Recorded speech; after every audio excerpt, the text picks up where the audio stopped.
Olivia Reed had never been to a place like this. The villa rested silently on the cliff's edge, facing the deep black ocean. Its sleek glass walls reflected the moonlight, and the infinity pool glowed softly like a jewel floating in the night. She stood at the fringe of the party, wrapped in a borrowed dress that hugged too tightly at the waist, the air buzzing with laughter and the shimmer of string lights. Everyone here seemed to belong, except her. She hadn't planned to come. It was her roommate who had begged. "Just one night, Liv, it'll be fun." But fun was never the word Olivia would use to describe how she felt now, out of place and drowning in invisibility. At 22, she was a senior, majoring in visual arts, juggling 2 part-time jobs and surviving semester by semester. Her life was a quiet rhythm of classes, shifts, and unspoken dreams she never quite dared to voice. Parties like this didn't belong to her world. Neither did dares or the clinking of glasses passed between beautiful strangers. But tonight, something inside her had cracked open. Maybe it was the stress, maybe it was the ache of watching youth pass by unnoticed. Or maybe, just maybe, it was that small voice inside whispering, "You've been invisible for far too long." It started as a joke. Her roommate laughed so hard her drink nearly spilled, while the crowd around Olivia chanted in unison, "One lap, Olivia, show us the artist's wild side." Olivia shook her head, smiling nervously, but the pressure from all those expectant eyes pressed in like a weight. One naked lap, just one. No one was forcing her, but everyone was watching. She didn't know why she nodded. Maybe she was tired of always being the safe one. Maybe she just wanted to know what it felt like to be reckless, for once. Quietly, she slipped away, shedding the borrowed dress behind a cluster of bushes by the pool. Her heart thundered. The water was icy, shocking her skin like live wire, but she dove in anyway, slicing through the liquid silver under moonlight. She felt exposed, shaken, and, strangely, but as she neared the far edge of the pool, she stopped cold. A man stood there, still as the night, half his face shadowed by a nearby garden light. For a moment, Olivia thought she was hallucinating. But as she swam closer, his face became clearer. Sharp features, deep-set eyes, a gaze that didn't look away. She froze, clinging to the pool's edge, trying to cover herself on instinct. He didn't avert his gaze, but he didn't smirk either. Instead, he crouched slightly and extended a towel, his voice low and composed. "You should be more careful where you choose to trespass." Olivia's face flushed crimson. I lost a bet." He raised an eyebrow. That much was clear. There was no ridicule in his voice, only quiet assessment, controlled, unreadable. And what terrified her most was that he wasn't like the others. There was something colder about him, something contained and commanding.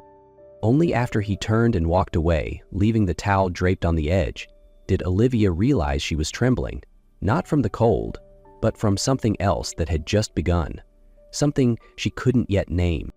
A staff member found Olivia a few minutes later, still wrapped in the towel, still shaken. There was no ridicule, no questioning stare, only a gentle offer. "The West guest room is empty if you'd like to rest." Olivia followed silently, her legs unsteady as she walked through the golden-lit corridor. She sat on the edge of the bed in a room too elegant, too quiet, the whole night stretching out like a strange mistake. She should leave. She should have already left. But instead, she stayed seated, clutching the towel like it was the only thing anchoring her to the moment. His name? She still didn't know his name. But then, her mind caught up, piecing together fragments she'd ignored all week. The invitation her roommate had waved around triumphantly. An exclusive party hosted by Julian Thorne, the reclusive art collector, the cold-eyed businessman who only existed on magazine covers and headlines, never in real life. Julian Thorne, the man who had just seen her in her most vulnerable form, who hadn't laughed, who hadn't turned away, who had simply watched, as if reading a story he couldn't yet understand. Olivia lay back, eyes fixed on the ceiling. It wasn't shame that kept her awake. It was the quiet certainty that something had shifted inside her. Something that couldn't go back to the way it was before. Olivia hadn't expected anything after that night. She threw herself back into work and classes, pretending she could forget Julian Thorne's gaze, that cool, relentless gaze. She told her roommate the story with a forced laugh, calling it a wild mistake. But every night, she lay awake, eyes wide, his image returning uninvited. Then, a week later, the message came. Short, polite, almost cold. "I'd like to invite you to dinner, just the two of us." No explanation, no apology, just an invitation she couldn't stop thinking about. It took Olivia hours to type a single reply. She didn't know why she said yes. Maybe it was curiosity. Maybe she needed to see if he was truly as cold as they said, or if the softness in his eyes that night had been real. That evening, Julian was already there when she arrived. He stood as she entered, pulling out her chair like something out of a perfectly rehearsed scene, still composed, still unreadable. But when their eyes met, something in his expression softened. Dinner began in awkward silence. Olivia stumbled over her words. Julian simply watched, but as the meal unfolded and he asked questions about her family, her dreams, her past, the space between them slowly shrank. And in that quiet unraveling, for the first time, she saw him not as an image, not as a headline, but as a man who knew how to listen. After that dinner, things began to shift, not loudly, not with promises, but the next week, there was another invitation, and then another. And with each time Olivia said yes, she stepped further into a world she never thought she'd touch. Julian never took her to crowded restaurants or places filled with flashing lights. He chose quiet corners, spaces where the waitstaff asked no questions and the lighting was always soft. They never took photos, never held hands in public. It was as if he was holding her in a suspended silence, a world where only the two of them existed. At first, Olivia was sure she was just a fleeting curiosity, a temporary contrast in his calculated life. But he kept calling, kept asking, and each time he did, she felt herself slipping, not just into his world, but into the truth of who he was behind the polish and control. Julian puzzled her. He spoke little, but every word carried weight. He chose his meals precisely, folded napkins with intention, but when he looked at her, sometimes, just sometimes, his gaze softened, like even he was surprised by what he felt. Olivia began to wonder, why her? Among so many women who were more beautiful, more confident, more dazzling, why did Julian Thorne keep choosing her?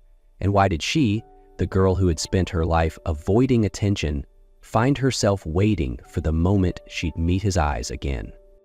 One late evening, as a light rain misted the city and Olivia finished her shift, she found herself standing outside the glass tower where Julian worked. In her hands was a simple meal she had cooked. She hadn't texted. Wasn't sure if she should be there. But instead of heading home, she just came. Not to impress him, just because the thought of him eating alone in that cold office tugged at something deep inside her. The assistant looked surprised but didn't stop her. Julian was upstairs. When he stepped out of a meeting and saw her, damp from the rain, holding a modest box of food, eyes uncertain, he froze. For a moment, the cold edge was gone, and there was just a man, caught off guard by the fact that someone thought to show up. He walked over without a word and pulled her into his arms. Olivia stood still, her head against his chest, her heart hammering, but Julian only held her tighter. No rush, no motive, just a quiet embrace from someone who had gone too long without one. "I don't want to be alone anymore," he whispered, his voice cracking like the night air. Olivia didn't answer. She only clutched him tighter, because she understood, not with words, but with the silences they had always shared. And in that wordless moment, the distance between them finally collapsed. The following week, Julian sent her another message, brief as always, but heavy with intent. "This weekend, come to the retreat with me." Olivia hesitated, not because she feared him, but because she feared herself, feared how deep this was getting, feared that one more step forward might mean there was no turning back. But she said yes, and on a quiet Friday afternoon, she stepped out of the car into rolling hills, where Julian's home appeared like a secret melody carved into the land. The retreat wasn't what she expected. It wasn't cold or extravagant. It was warm, lived in, and filled with quiet traces of a real life. Old books stacked high, knitted throws draped over chairs, half-hung paintings resting against the walls. Olivia realized this was where he went to escape the world, and somehow he had chosen to bring her there. They spent the day walking through gardens, cooking together in the sunlit kitchen, laughing when Julian dropped the spice jar for the third time. She saw a part of him the world didn't know, a soft humor, a quiet attentiveness, the way he looked at her when he thought she wasn't watching. That night, they sat by the fire, flames dancing across their skin. Olivia leaned her head on his shoulder, and for the first time, Julian's hand slipped into her hair, his fingers weaving through the curls like he was afraid the moment would vanish. "You make me remember things I thought I'd buried," he whispered. "What things?" she asked, eyes lifting to his. Julian paused, then said, almost like an exhale, "I used to believe in love, in promises, and then I learned what happens when you let someone get too close." She didn't say a word. She only reached up, cupping his face gently. "I didn't come to hurt you, Julian." "I know," he said softly. "That's what scares me." The next morning, Olivia woke to the scent of coffee and the soft chirping of birds outside the window. Julian wasn't beside her, but he'd left a note in his crisp handwriting, downstairs in the office. She smiled, made herself a cup of tea, and wandered into the sunlit sitting room with her sketchbook. Everything felt calm until she heard his voice. Not loud, but taut. Julian was on the phone in the study, the door slightly ajar. Olivia didn't mean to listen, but certain words slipped through the crack. Crisis, collapse, betrayal. And worst of all, she's his weakness. Her heart sank, not because he had kept something from her, but because she understood. The outside world was pressing in, and for the first time, she saw herself as part of the storm. When Julian appeared, after the call, his face was calm again, composed, polished, in control, but his eyes couldn't hide the truth, and he didn't bother to. "We need to talk," he said. He told her everything, about the attack from competitors, the whispers spreading in investment circles, and how those around him were beginning to question his judgment. Because of her. Because they believed she made him soft. "And they think I'm a liability?" Olivia asked, her voice tightening. Julian reached for her hand, gripping it gently. "No, Olivia, they'll try to make you feel that way, but you're not." And in that moment, she understood that loving someone like Julian meant walking straight into the storm. Not hiding, not running, just holding on, tightly, and standing her ground. That night, Olivia barely slept. She lay staring at the ceiling, her chest tight. She didn't doubt her feelings for Julian, that was undeniable. But she had started to doubt herself. Was she strong enough to stay tethered to a man who lived under constant pressure, whispers, and knives in the dark? She texted him near midnight, just one line. "Are we just pretending this is real?" There was no immediate reply. She set her phone down, heart sinking, but hours later the screen lit up with 2 words, "Meet me." When she arrived at Julian's office, it was late. The building was nearly empty, city lights dancing on the glass walls. He was standing alone by the window, hands in his pockets, shoulders carrying more than just the weight of the day. He turned when he heard her footsteps. His face looked tired, but his gaze didn't flinch. "I built my entire life on control, on not needing anyone," he said quietly. "You're the first thing that's ever made me want to break that." Olivia stepped closer, her voice trembling. "Then why do you keep pushing me away?" Julian looked at her for a long time. Then he spoke, stripped of all armor. "Because if I let myself need you, and you leave, it will destroy me." There was no drama, no grand speech, just the raw, unvarnished truth. And that was what made her reach out and take his hand. That conversation had stripped away every wall between them, And just as everything began to feel more real than ever, Olivia got the call from her sister. Their mother, who had been quietly battling illness back home, had taken a turn for the worse. Without hesitation, Olivia packed her things. "I have to go home," she told Julian, her voice steady though her heart ached. He reached for her hand, his eyes screaming all the things he didn't say. "I'll come with you," he said immediately. But Olivia shook her head. "No, this is something I need to do on my own." Julian stood still. "You're coming back, right?" She gave him a sad smile, tears welling.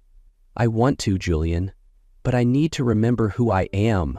Without you, without your world, please trust me." He said nothing, only nodded and let her go.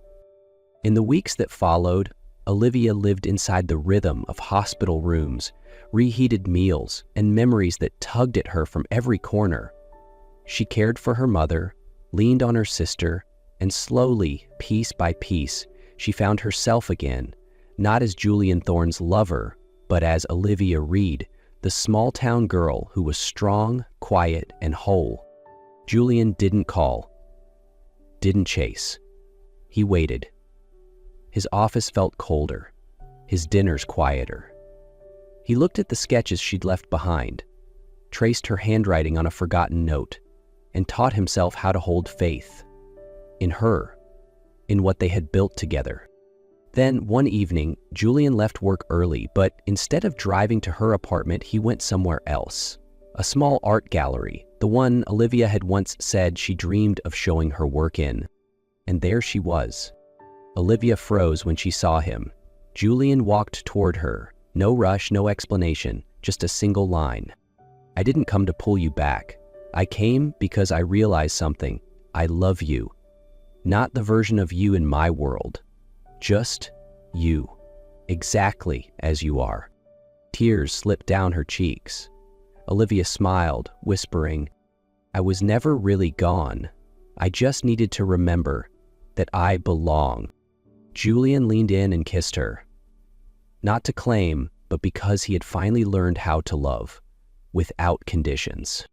A month after the gallery night, Olivia moved in with Julian, into the villa where everything had once begun, perched by the cliffs, with glass walls and a silver-lit infinity pool.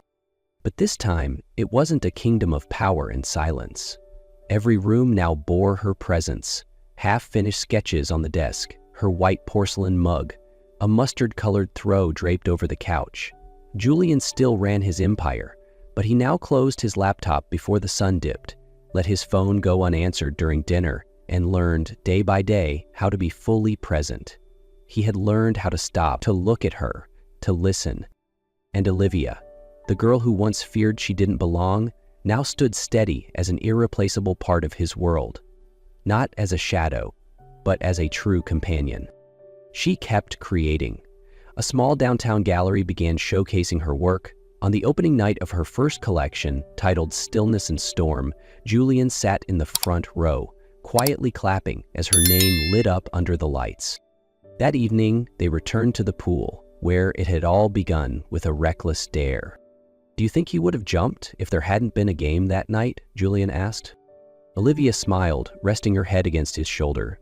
"Maybe not, but I think I still would have found you, one way or another." He took her hand. "Thank you for jumping," he whispered. She squeezed it back. "Thank you for waiting." And in the hush of night, standing by the very pool where it all began, under the same moonlight that once saw her bare and afraid, Olivia and Julian knew they had come home, not just to a place, but to each other.